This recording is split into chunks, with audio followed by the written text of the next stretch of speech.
ಆಗಿರ್ತಕ್ಕಂತಹ ನಮ್ಮ ಕನ್ನಡ ನಾಡಿನ ಕಾಂಗ್ರೆಸ್ಸಿನ ಮುಖಂಡರಾಗಿರ್ತಕ್ಕಂತಹ ಎನ್ ಜಯಗೋಪಾಲ ಗೌಡ ಸರ್ ಅವರಿಗೆ ಈ ಒಂದು ಕಾರ್ಯಕ್ರಮದ ಕುರಿತು ಒಂದೆರಡು ಮಾತುಗಳನ್ನು ಆಡಬೇಕೆಂದು ತಮ್ಮಲ್ಲಿ ವಿನಂತಿಸಿಕೊಳ್ಳುತ್ತೇವೆ.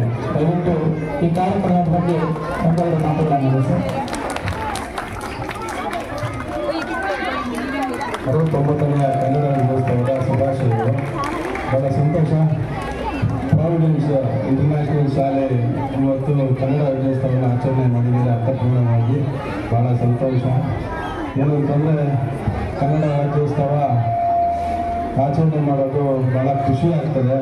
ನಾವು ಅಷ್ಟೇ ಭಾಳ ಚಿಕ್ಕದಿಂದಲೂ ಕನ್ನಡ ರಾಜ್ಯೋತ್ಸವ ಪ್ರತಿ ನವೆಂಬರ್ 1ನೇ ತಾರೀಕು ಆಚರಣೆ ಮಾಡ್ಕೊಂಡು ಬಂದರೆ, ಆದರೆ ಇತ್ತೀಚಿನ ದಿನದಲ್ಲಿ ಜನಸಂಖ್ಯೆ ಭಾಳಷ್ಟು ಕರ್ನಾಟಕದಲ್ಲಿ ಬೆಂಗಳೂರಲ್ಲಿ ಬೆಳೆದಿದೆ. ಅದರಂತೆ ಪ್ರತಿ ತಿಂಗಳು ಸಹ ಒಂದಲ್ಲ ಒಂದೊಂದು ದಿನ ಒಂದೊಂದು ಕಡೆ ಕನ್ನಡ ರಾಜ್ಯೋತ್ಸವ ಮಾಡ್ಕೊಂಡು ಬರ್ತಾ ಇದ್ದಾರೆ. ಅದೇ ರೀತಿ ಮಾಡಿದ್ದೀರಿ. ನಾನು ಒಂದೆರಡು ಮಾತಾಡಲು ಇಷ್ಟಪಡ್ತೇನೆ. ಏನಂತಂದರೆ, ನಮ್ಮ ಕರ್ನಾಟಕದಲ್ಲಿ ಬೆಂಗಳೂರಲ್ಲಿ ಅನ್ಯ ಭಾಷಿಕರು ತುಂಬ ಜಾಸ್ತಿ ಇಲ್ಲಿ ಬಂದು ನೆಲೆಸಿದ್ದಾರೆ. ನಾವು ಬೇರೆ ರಾಜ್ಯಗಳಿಂದ ಬಂದಂಥ ಅವರ ಭಾಷೆಗೆ ನಾವು ಗೌರವ ಕೊಡೋಣ, ಆದರೆ ನಮ್ಮ ಭಾಷೆಯನ್ನು ನಾವು ಉಳಿಸತಕ್ಕಂಥ ಕಾರ್ಯಕ್ರಮಗಳನ್ನು ನಾವು ರೂಪಿಸಬೇಕು. ಯಾಕಂತಂದರೆ ಇಲ್ಲಿ ನಾವು ಗಾಳಿ ಆಗ್ಬೋದು, ನಮ್ಮ ಗಾಳಿ ನೀರು ಎಲ್ಲ ನಾವು ಇಲ್ಲಿ ಸೇವನೆ ಮಾಡ್ತಕ್ಕಂಥವ್ರು. ಅದೇ ರೀತಿ ಇವತ್ತು ಒಂದು ಉದಾಹರಣೆ, ಹಿಂದೆ ನಮ್ಮ ಗೌರ್ಮೆಂಟ್ ಶಾಲೆ ಇದೆಯಲ್ಲ, ಗೌರ್ಮೆಂಟ್ ಶಾಲೆ ತಾವೆಲ್ಲ ನೋಡಿರ್ಬೋದು. ಗೌರ್ಮೆಂಟ್ ಶಾಲೆ ಅದನ್ನು ನಮ್ಮ ತಂದೆಯವರು ಉಳಿಸ್ಕೊಟ್ರು ಅದು ಶಾಲೆಗೆ ಅಂತೇಳಿ. ಇಲ್ಲ ಅಂತಂದರೆ ಅಲ್ಲಿ ಸೈಟ್ಸ್ ಆಗಿಬಿಡ್ತಾ ಇತ್ತು. ಏನು ಹೆಗಡೆ ನಗರದಲ್ಲಿ ಯಾವ ರೀತಿ ಸೈಟ್ಸ್ ಬಂತೋ ಅದೇ ರೀತಿ ಫ್ರೀ ಸೈಟ್ ಆಗಿಬಿಡ್ತಾ ಇತ್ತು. ಬೇಡ ಅಂತೇಳಿ ಶಾಲೆಗೆ ಅಂತೇಳಿ ನಮ್ಮ ತಂದೆಯವರು ಉಳಿಸಿದ್ರು. ಅದನ್ನು ನಾವು ಅದನ್ನು ಹಂಗೆ ಉಳಿಸ್ಕೊಂಡಿದ್ವಿ. ಈಗ ನಾನು ಏನು ಹೇಳ್ತೀನಿ ಅಂತಂದರೆ, ಕನ್ನಡ ರಾಜ್ಯೋತ್ಸವ ಇವೆಲ್ಲ ಯಾಕೆ ಮಾಡಬೇಕು ಅನ್ನೋದೇ ನಮ್ಮ ಭೂಮಿ, ನೀರು, ಗಾಳಿನ ಉಳಿಸತಕ್ಕಂಥದ್ದು. ಇದು ಉದಾಹರಣೆ. ಈಗ ನಾವು ಉಳಿಸ್ಕೊಂಡು ಬಂದಿದ್ದಕ್ಕೆ ಅಲ್ಲಿ ಒಳ್ಳೆ ಶಾಲೆ ಆಯಿತು. ಇವತ್ತು ನಮ್ಮ ಸನ್ಮಾನ್ಯ ನಮ್ಮ ಬ್ಯಾಟರಾಂಪುರ ಕ್ಷೇತ್ರದ MLA ಕಂದಾಯ ಸಚಿವರಾದ ಕೃಷ್ಣ ಬೈರೇಗೌಡರು ಇವತ್ತು ಅಲ್ಲಿ ಎಂಥ ಸುಸಜ್ಜಿತ ಶಾಲೆ ಕೊಟ್ಟಿದ್ದಾರೆ ಅಂತಂದರೆ ಭಾಳ ಸಂತೋಷ ಆಗ್ತದೆ. ಕಾಲೇಜು ಸಹ ಅಲ್ಲಿ ಮಾಡಿಕೊಟ್ಟಿದ್ದಾರೆ. ಈ ರೀತಿ ನಾವು ಉಳಿಸ್ಕೊಂಡು ಬಂದಾಗ ನಮ್ಮ ಮಕ್ಕಳು ಮುಂದಿನ ಪೀಳಿಗೆ ಅವರ ಒಂದು ಜವಾಬ್ದಾರಿ, ಅವರು ಸಹ ಈ ರೀತಿ ಉಳಿಸ್ಕೊಂಡು ಹೋಗ್ಬೇಕು, ನಿಮ್ಮೆಲ್ಲರ ಜವಾಬ್ದಾರಿ ಅಂತ ಹೇಳ್ತಾ, ಇವತ್ತು ಏನು ವೇದಿಕೆ ಮೇಲೆ ಆಚರಣೆ ಮಾಡ್ತಕ್ಕಂಥ ಎಲ್ಲ ಗಣ್ಯರೇ, ಇಲ್ಲಿ ನೆರೆದಿರುವ ಎಲ್ಲ ನಮ್ಮ ತಂದೆ ತಾಯಿಯಂದರೆ, ಪುಟಾಣಿ ಮಕ್ಕಳೇ, ಬಹಳ ಸಂತೋಷ. ಇವತ್ತು ಮುಂದೆನೂ ಸಹ ಈ ರೀತಿ ಕನ್ನಡ ರಾಜ್ಯೋತ್ಸವ ಆಚರಣೆ ಮಾಡಬೇಕಾದ್ರೆ ನಮ್ಮ ಸಾಹೇಬ್ರನ್ನ ಕರೆಯೋಣ. ಯಾಕಂದರೆ ಬಹಳಷ್ಟು ಜನ ಸೇರಿ ಸಂತೋಷ ಆಗ್ತದೆ. ಇವತ್ತು ನನ್ನನ್ನು ಇಲ್ಲಿ ಕರೆಸಿ ಒಂದೆರಡು ಮಾತಾಡಲು ಅವಕಾಶ ಕೊಟ್ಟಿದ್ದಕ್ಕೆ ಧನ್ಯವಾದಗಳು. ಕರ್ನಾಟಕದ ನಾಡುನುಡಿಯ ಬಗ್ಗೆ ಕುರಿತು ತಮ್ಮ ಮನದಾಳದ ಮಾತುಗಳನ್ನು ಆಡಿರ್ತಕ್ಕಂತಹ ನಮ್ಮ ಶ್ರೀ ಎಂ ಜಯಗೋಪಾಲ್ ಗೌಡ ಅವರಿಗೆ ತುಂಬ ಹೃದಯದ ಧನ್ಯವಾದಗಳನ್ನು ಹೇಳುತ್ತೇನೆ. ಅದೇ ರೀತಿ ಮತ್ತೊಬ್ಬ ಮುಖಂಡರಾಗಿರ್ತಕ್ಕಂಥ ಶ್ರೀಯುತ ಶ್ರೀನಿವಾಸ್ ಸರ್ ಅವರು ಸಹ ಈ ಒಂದು ಕಾರ್ಯಕ್ರಮದ ಕುರಿತು ಒಂದೆರಡು ಮಾತುಗಳನ್ನು ಹೇಳಬೇಕೆಂದು ತಮ್ಮಲ್ಲಿ ವಿನಂತಿ ಮಾಡಿಕೊಳ್ಳುತ್ತೇವೆ. ಜೋರಾದ ಚಪ್ಪಾಳೆ ಮುಖಾಂತರ ಅವರನ್ನು ಪ್ರೀತಿಂಬಿಸೋಣ. ಈ ವಿಧಾನ ಸಭೆ ಬಳಿಯಲ್ಲಿ ಎಲ್ಲರಿಗೂ, ನಮ್ಮ ಪೋಷಕರಿಗೂ ಹಾಗೂ ನಮ್ಮ ಪ್ರಾವಿಡೆನ್ಸ್ ಇಂಟರ್ನ್ಯಾಷನಲ್ ಶಾಲೆಯ ಎಲ್ಲ ಮುಖ್ಯೋಪಾಧ್ಯಾಯರಿಗೂ ಅವರೆಲ್ಲ ಸಿಬ್ಬಂದಿವರೆಗೂ ನನ್ನ ವಂದನೆಗಳು. ಹೀಗೆ ರಾಜ್ಯೋತ್ಸವವನ್ನು ಆಚರಿಸ್ತಕ್ಕಂಥ ಇಲ್ಲಿ ನಮ್ಮ ಗಣ್ಯರು ಆಗಮಿಸಿರ್ತಕ್ಕಂಥ ನಮ್ಮೆಲ್ಲರ ಹೆಚ್ಚಿನ ನಾಯಕರಾದ ಬ್ಯಾಟರಾಂಪುರ ಬ್ಲಾಕ್ ಕಾಂಗ್ರೆಸ್ ಅಧ್ಯಕ್ಷರಾದಂಥ ಜಯಗೋಪಾಲ್ ಗೌಡರು ಆಗಮಿಸಿದ್ದಾರೆ. ಅದೇ ರೀತಿಯಾದಂಥ ನಮ್ಮ ಇನ್ನೊಬ್ಬ ಮುಖಂಡರು, ಕಾಂಗ್ರೆಸ್ ಮುಖಂಡರು ಆದಂಥ ನಮ್ಮ ಬಸವರಾಜರು ಆಗಮಿಸಿದ್ದಾರೆ. ಅದೇ ರೀತಿಯಾದಂಥ ನಮ್ಮ ಬ್ಲಾಕ್ ಪ್ರೆಸಿಡೆಂಟ್ ಆದಂಥ ಮಹಿಳಾ ರೀತಮ್ಮ ಅವರು ಆಗಮಿಸಿದ್ದಾರೆ. ಅದೇ ರೀತಿ ನಮ್ಮ ಯುವ ಮುಖಂಡರಾದಂಥ ಕಾಂಗ್ರೆಸ್ ಯೂತ್ ಆದಂಥ ನಮ್ಮ ಮಹೇಶ್ ಬಾಬು ಅವರು, ಮತ್ತು ನಮ್ಮ ಯೂತ್ ಆದಂಥ ಧನರಾಜ್ ಅವರು, ಮತ್ತು ನಮ್ಮ ಮೋಹನ್ ಅವರು, ಮತ್ತು ನಮ್ಮ ಈ ಕಾರ್ಯಕ್ರಮಕ್ಕೆ ಎಲ್ಲ ತುಂಬ ಓಡಾಡ್ತಕ್ಕಂಥ ನಮ್ಮ ದಾದಾಪೀರವರು, ಹಾಗೆ ಎಲ್ಲ ಬಂದಿರತಕ್ಕಂಥ ನಾನು ಎಲ್ಲರಿಗೂ ವಂದಿಸುತ್ತಾ, ನಾನು ಜಾಸ್ತಿ ಟೈಮ್ ತೊಗೊಳಕ್ಕೆ ಹೋಗಲ್ಲ. ಯಾಕಂದರೆ ನಮ್ಮ ಪೇರೆಂಟ್ಸ್ ಎಲ್ಲ ಕಾಯ್ತಾ ಇದ್ದಾರೆ. ಯಾಕಂದರೆ ಅವರು ಎಲ್ಲ ಮಕ್ಕಳದು ಕಲ್ಚರಲ್ ಪ್ರೋಗ್ರಾಮ್ ನೋಡಬೇಕು. ಯಾಕಂದರೆ ಅವ್ರಿಗೆ ಸ್ವಲ್ಪ ಏನಂದರೆ ಎಲ್ಲ ನಮ್ಮ ಇವರೇ ಇದ್ದಾರೆ, ಸ್ವಲ್ಪ ಅವ್ರಿಗೆ ಕಾರಣ ಅಷ್ಟೊಂದು ಸ್ವಲ್ಪ ಆಗಲ್ಲ. ಆದರೂ ಆದಷ್ಟು ತಾಳ್ಮೆಯಿಂದ ಕೂತು, ಯಾಕಂದರೆ ನಾವು ಈಗ ಕುವೆಂಪು ಹೇಳಿದ್ದಾರೆ, ಎಲ್ಲಾದರೂ ಇರು ಎಂತಾದರೂ ಇರು ಕನ್ನಡವನ್ನೇ ಇದು ಮಾಡಬೇಕು ಅಂತ. ನಾವು ಎಲ್ಲಿದ್ರೂ ಅಷ್ಟೇ ನಾವು ಕನ್ನಡನ, ಯಾಕಂದರೆ ಆ ಭಾಗದಲ್ಲಿ ಇದ್ರಲ್ಲಿ ಅವ್ರವ್ರು ಭಾವಿಸ್ತಾರೆ. ನಾವು ಬೇರೆ ಕಡೆ ಹೋದರೆ ತಮಿಳ್ನಾಡು ಹೋದರೆ ಅವರು ತಮಿಳನ್ನು ಭಾವಿಸ್ತಾರೆ. ನಾವು ಕರ್ನಾಟಕ ಇರಬೇಕಂದ್ರೆ ನಾವು ಕುಡಿಯೋಂಥ ನೀರು, ನಾವು ತಗೊಳ್ಳೋಂಥ ಗಾಳಿ, ನಾವು ಇರೋಂಥ ಜಾಗ ಎಲ್ಲ ನಮ್ಮ ಕನ್ನಡದ ಅಷ್ಟು ನಮಗೆ ಕೊಟ್ಟಿರೋದಂದರೆ ನಮ್ಮ ಕರ್ನಾಟಕ ಅಷ್ಟು ಯಾವುದೂ ಬರಲ್ಲ. ಯಾಕಂದರೆ ನೀವು ನೋಡ್ತಾ ಇರ್ಬೋದು ಬೇರೆ ಏರಿಯಾನಲ್ಲಿ ಪ್ರಳಯ ಆಗ್ತಾ ಇದೆ, ಬಂದು ಮನೆಗಳೆಲ್ಲ ಕಟ್ಕೊಂಡು ಹೋಗ್ತಾವೆ. ನಮ್ಮ ಕರ್ನಾಟಕ ಎಷ್ಟು ಸೇಫ್ಟಿ ಇದೆ, ಅದಕ್ಕೆ ಹೇಳೋದು ಕನ್ನಡ ನಾಡಲ್ಲಿ ನಮಗೆ ಒಳ್ಳೆ ಗಾಳಿ ಅದು ಇದು ಅಂತ. ಅದರಿಂದ ನಾನು ಜಾಸ್ತಿ ಟೈಮ್ ತೊಗೊಳಕ್ಕೆ ಹೋಗಲ್ಲ. ಏನಂದರೆ ಸ್ಕೂಲಲ್ಲಿ ಒಂದು ರಾಜ್ಯೋತ್ಸವನ ಆಚರಿಸ್ಬೇಕು ಅಂತಂದರೆ ನಾವು ಯಾವ ರೀತಿ ಹಬ್ಬ ಮಾಡ್ತೀವಿ, ನಮಗೆಲ್ಲ ರಂಜಾನ್ ಬರುತ್ತೆ, ಗಣೇಶ ಹಬ್ಬ ಬರುತ್ತೆ, ಅದೇ ರೀತಿ ನಮಗೆ ವರ್ಷದಲ್ಲಿ ನವೆಂಬರ್ 1 ರಾಜ್ಯೋತ್ಸವ ಬರುತ್ತೆ. ಮತ್ತು ಅವ್ರ ಸ್ಕೂಲಲ್ಲಿ ಒಂದು ಸ್ಕೂಲ್ ಡೇ ಅಂತ ಬರುತ್ತೆ. ಅದೆಲ್ಲ ಒಂದೊಂದು ಪ್ರೋಗ್ರಾಮ್ ಮಾಡ್ಕೊಂಡು ಹೋಗ್ತಾ ಇರುತ್ತೆ. ಅದೇ ಥರನೇ ನಮ್ಮ ರಾಜ್ಯೋತ್ಸವನೂ ನವೆಂಬರ್ 1 ನಾವು ಅದೊಂದು ನವೆಂಬರ್ 1 ಮೀಸಲಾಗಿಟ್ಟು ಆ ತಿಂಗಳಲ್ಲಿ ನಾವು ಎಲ್ಲರ ಬಗ್ಗೆ ಕನ್ನಡದ ಬಗ್ಗೆ ಅರಿವನ್ನು ಮೂಡಿಸಿ ನಾವು ಮಕ್ಕಳಿಗೆ ತಿಳಿಸ್ಬೇಕು. ಯಾಕಂದರೆ ಚಿಕ್ಕ ಮಕ್ಕಳಿಗೆ ಏನು ಗೊತ್ತಾಗಲ್ಲ. ನಮಗೆಲ್ಲ ಗೊತ್ತಿರೋ ತಿಳಿಸಿದ್ರೆ ಅವ್ರು ಮುಂದೆ ಅವರು ನೋಡಿ ಈ ಥರ ಕನ್ನಡ ರಾಜ್ಯೋತ್ಸವ ಅಂದರೆ ಏನು, ಅದ್ರ ಬಗ್ಗೆ ಏನು ಅಂತ ಅವ್ರು ಅರ್ಥ ಮಾಡ್ಕೊತಾರೆ.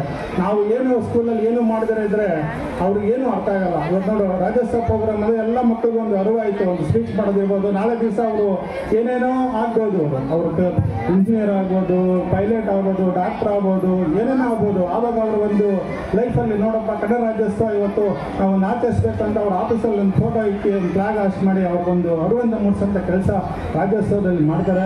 ಅದರಿಂದ ಮಕ್ಕಳು ಒಂದು ಈಗ ನಾವು ಈಗನೇ ಬೇಸ್ಮೆಂಟ್ ಅವ್ರಿಗೆ ಇವಾಗ ನಾವು ಯಾವ ಥರ ಕಲಿಸ್ಕೊಡ್ತೀರೋ ಅದೇ ಥರನೇ ಅವರು ರಾಜ್ಯೋತ್ಸವ ಬಗ್ಗೆ ಅವ್ರ ತಲೆಗೆ ಮೈಂಡಲ್ಲಿ ಹೋಗಿ ಅವ್ರು ಇಟ್ಕೊಳ್ತಾರೆ. ಅದರಿಂದ ರಾಜ್ಯೋತ್ಸವವನ್ನು ನಾವು ವರ್ಷ ತುಂಬ ಅಭಿವೃದ್ಧಿ ಮಾಡೋಣ. ಈ ಸತಿ ಮೇಡಮ್ ಅವರು ಚೆನ್ನಾಗಿ ಮಾಡಿದ್ದಾರೆ. ಬರೋ ವರ್ಷ ಆ ಸ್ಕೂಲಿಂದ ಇನ್ನೂ ಹೆಚ್ಚಿನ ಇದರಲ್ಲಿ ನಡೆಸ್ಕೊಡ್ಲಿ. ನಮ್ಮ ಸಾಹೇಬ್ರನ್ನ ಕರೆಸೋಣ. ನಮಗೆ ಸಂತೋಷ ಆಗ್ತದೆ, ಇಷ್ಟೊಂದು ಸ್ಟೂಡೆಂಟ್ಸು ಇಷ್ಟೊಂದು ಪೇರೆಂಟ್ಸ್ ಎಲ್ಲ ಬಂದಿರೋ ಅಂದರೆ ಸ್ಕೂಲು ಎಷ್ಟು ಬೆಳೆದಿದೆ ಅಂತ. ಇನ್ನು ಮುಂದಿನ ರೀತಿಯಲ್ಲಿ ಹೆಚ್ಚಿನ ರೀತಿಯಲ್ಲಿ ಬೆಳೀಲಿ ಅಂತ ಹಾರೈಸ್ತಾ ನನ್ನ 2 ಮಾತುಗಳನ್ನು ಮಾಡಲು ಅವಕಾಶ ಕೊಟ್ಟಂತ ನಿಮ್ಮೆಲ್ಲರಿಗೂ ವಂದಿಸಿ. ಜೈ ಹಿಂದ್, ಜೈ ಕರ್ನಾಟಕ.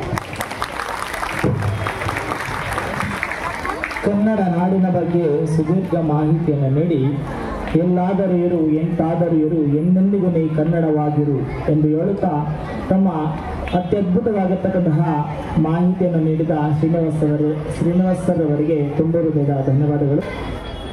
ಈಗ ಈ ಒಂದು ಕಾರ್ಯಕ್ರಮವನ್ನು ಕುರಿತು ನಮ್ಮ ತಣಿಸಂದ್ರ ಕ್ಲಸ್ಟರ್ CRP ಮೇಡಮ್ ಅವರಾಗಿರ್ತಕ್ಕಂತಹ ವಸುಮತಿ ಮೇಡಮ್ ಅವರಿಗೆ ಈ ಒಂದು ಕಾರ್ಯಕ್ರಮವನ್ನು ಕುರಿತು ಒಂದೆರಡು ಮಾತುಗಳನ್ನು ಆಡಲು ಮನವಿ ಮಾಡಿಕೊಡುತ್ತೇನೆ. ಎಲ್ಲರಿಗೂ ಬೆಳಗಿನ ಶುಭಾಶಯಗಳು. Good morning to one and all. Yes, good morning. ವೇದಿಕೆಯಲ್ಲಿರುವ ನಮ್ಮ ಈ ಒಂದು ಗ್ರಾಮದ ಶ್ರೀಯುತ ಗೋಪಾಲ್ಗೌಡ ಸರ್ ಅವರೇ, ಇವರು ನನಗೆ ಚಿರಪರಿಚಿತರು. ನಾನು ಕನಸಂದ್ರ ಶಾಲೆಯಲ್ಲಿ 13 ವರ್ಷದಿಂದ ಕೆಲಸ ಮಾಡ್ತಿದ್ದೆ. ಅವಾಗಲಿಂದ ಅವರು ನಮ್ಮ ಶಾಲೆಯ ಎಲ್ಲ ಕಾರ್ಯಕ್ರಮಗಳಿಗೂ ಬರ್ತಾಯಿದ್ರು. ಹಾಗೆ ವೇದಿಕೆಯಲ್ಲಿರುವ ಎಲ್ಲ ಗಣ್ಯರಿಗೂ ಈ ಒಂದು ದಿನದ ಶುಭಾಶಯಗಳನ್ನು ತಿಳಿಸ್ತಾ, ಈ ಒಂದು ಕಾಂಗ್ರೆಸ್ ಮುಖಂಡರು ಇದ್ದಾರೆ ಎಲ್ಲರಿಗೂ ಈ ಒಂದು ಸಂದರ್ಭದಲ್ಲಿ ರಾಜ್ಯೋತ್ಸವದ ಶುಭಾಶಯಗಳನ್ನು ತಿಳಿಸ್ತಾ, ಈ ಶಾಲೆಯ ಮ್ಯಾನೇಜ್ಮೆಂಟು, ಮುಖ್ಯ ಶಿಕ್ಷಕರು ಮತ್ತು ಪೋಷಕರು ಮತ್ತು ಮಕ್ಕಳೇ, ಈ ಒಂದು ದಿನದ ಮಹತ್ವ ಏನು ಅಂದರೆ, ಈ ವರ್ಷ ನಮ್ಮ ಉಪಮುಖ್ಯಮಂತ್ರಿಗಳು DK ಶಿವಕುಮಾರ್ ಸರ್ ಅವರು ಈ ರೀತಿ ಒಂದು ಆದೇಶವನ್ನು ಕೊಟ್ಟಿದ್ದರು. ಒಂದೊಂದು ಶಾಲೆಯಲ್ಲಿ ರಾಜ್ಯೋತ್ಸವ ದಿನ 2 ಧ್ವಜವನ್ನು ಆರೋಹಣ ಮಾಡಬೇಕು ಅಂತ. ಅದರಲ್ಲಿ ಫ್ಲ್ಯಾಗ್ ಪೋಸ್ಟು, ಧ್ವಜದ ಕಂಬವನ್ನು ಯಾವ ರೀತಿ ಇರಬೇಕು ಅನ್ನೋದು ಒಂದು ಆದೇಶ ಇತ್ತು ನಮಗೆ. ಅದೇ ರೀತಿ ನಾವು ಎಲ್ಲ ಶಾಲೆಗಳಿಗೂ ಆದೇಶವನ್ನು ಕಳಿಸಿದ್ವಿ ಇಲಾಖೆಯಿಂದ. ಅದೇ ರೀತಿ ಎಲ್ಲ ಶಾಲೆಗಳಲ್ಲಿ ನವೆಂಬರ್ 1ನೇ ತಾರೀಕು ಮಾಡಿದ್ದಾರೆ. ನಮ್ಮ ರಾಷ್ಟ್ರಧ್ವಜ ಮೇಲಿರಬೇಕು, ಅದರ ಕೆಳಗಡೆ 5 ಅಡಿ ಅಂತರದಲ್ಲಿ 5 ಅಡಿ ಅಂತರ, 5 ಅಡಿ ಕೆಳಗಡೆನೂ ಈ ನಮ್ಮ ನಾಡಧ್ವಜ ಇರಬೇಕು ಅಂತ. 2 ನಾಡಗೀತೆ ರಾಷ್ಟ್ರಧ್ವಜನೂ ಹಾಡಬೇಕು ಅಂತ ಆದೇಶ ಇತ್ತು. ಸೊ ಎಲ್ಲ ಶಾಲೆಗಳನ್ನು ಇದು ಪಾಲಿಸಿದ್ದಾರೆ. ಎಲ್ಲೆಲ್ಲಿ ಉಲ್ಲಂಘನೆ ಆಗಿದೆ ಅವ್ರಿಗೂ ಒಂದು ಮುನ್ನೆಚ್ಚರಿಕೆ ನಮ್ಮ ಇಲಾಖೆ ಕೊಟ್ಟಿದ್ದಾರೆ. ಯಾಕಂದರೆ ಇದು ನಮ್ಮ ಉಪಮುಖ್ಯಮಂತ್ರಿಗಳ ಆದೇಶ ಆಗಿರೋದ್ರಿಂದ ಅದನ್ನು ನಾವು ಯಾರೂ ಉಲ್ಲಂಘನೆ ಮಾಡೋದಿಲ್ಲ. ಸೊ ನಮ್ಮ ಇಲಾಖೆಯ ಕೆಲವು ಆದೇಶಗಳನ್ನು ಎಲ್ಲ ನಮ್ಮ ಖಾಸಗಿ ಶಾಲೆಯವರಾಗಲಿ ಸರ್ಕಾರಿ ಶಾಲೆಯವರಾಗಲಿ ಪಾಲನೆ ಮಾಡ್ತಾ ಇದ್ದೀವಿ. ಅದರ ಮೇಲುಸ್ತುವಾರಿಯನ್ನು ನಾನು CRP ಆಗಿ ಎಲ್ಲ ಮಾಡ್ತಾ ಇದ್ದೀನಿ. ನನಗೆ ತಣಿಸಂದ್ರ ಕ್ಲಸ್ಟರ್ನಲ್ಲಿ 93 ಶಾಲೆ ಇದೆ. ಅದರಲ್ಲಿ 18 ಸರ್ಕಾರಿ ಶಾಲೆ ಇದೆ, ಇನ್ನು ಮಿಕ್ಕಿದ 73 ಖಾಸಗಿ ಶಾಲೆ ಇದೆ. ಅದರಲ್ಲಿ ICSE CBSE ಶಾಲೆಗಳು ಸ್ವಲ್ಪ ನಮ್ಮ ಇಲಾಖೆ ಒಂದು ಇರಲಿ, ಬಟ್ ಅವರು ನಾವು ಕಡೆಗಣಿಸಂಗಿಲ್ಲ.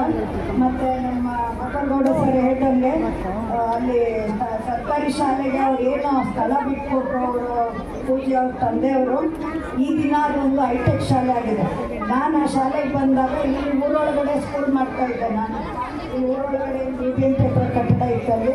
ಬಟ್ ಇವತ್ತು ಎಲ್ಲ ಕಡೆನೂ ಹೈಟೆಕ್ ಶಾಲೆಗಳಾಗಿದೆ. ಅದರಲ್ಲಿ ಅನಿಸಂದ್ರ ಶಾಲೆನೂ ತುಂಬ ಚೆನ್ನಾಗಿ ಹೈಟೆಕ್ ಶಾಲೆ ಆಗಿದೆ. ಅಲ್ಲಿ 1200 ಮಕ್ಕಳಿದ್ದಾರೆ.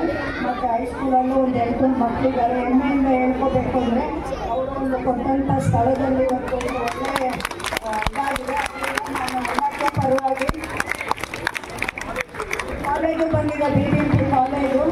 ಸೊ ಮುಂಚೆ ಪ್ರೈಮರಿಯಲ್ಲಿ ಓನ್ಲಿ 1 to 7 ಇತ್ತು. ಇವಾಗ ಅದನ್ನು ಉನ್ನತೀಕರಿಸಿ 1ರಿಂದ 8ನೇ ತರಗತಿ ಆಗಿದೆ. ಹೈಸ್ಕೂಲಲ್ಲಿ 9, 10 ಒಳ್ಳೆ ಸ್ಟಾಫ್ ಇದ್ದಾರೆ, ಫ್ಯಾಕಲ್ಟಿ ಕೊಟ್ಟಿದ್ದಾರೆ ನಮ್ಮ ಇಲಾಖೆಯವರು.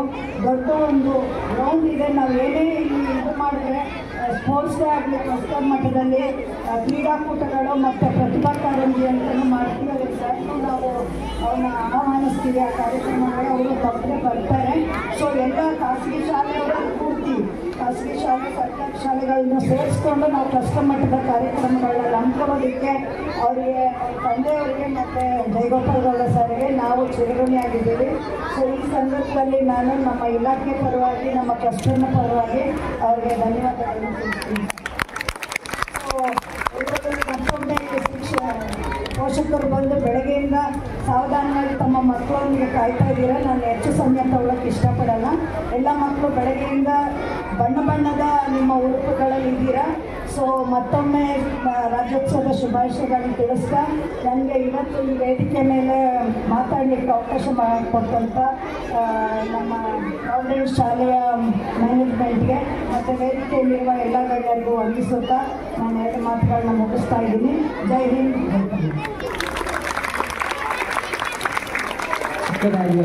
ಚಿಕ್ಕದಾಗಿ ಭಾಷಣವನ್ನು ಮಾಡಿರ್ತಕ್ಕಂತಹ ನಮ್ಮ ವಸುಮತಿ ಮೇಡಮ್ ಅವರಿಗೆ ಧನ್ಯವಾದಗಳು.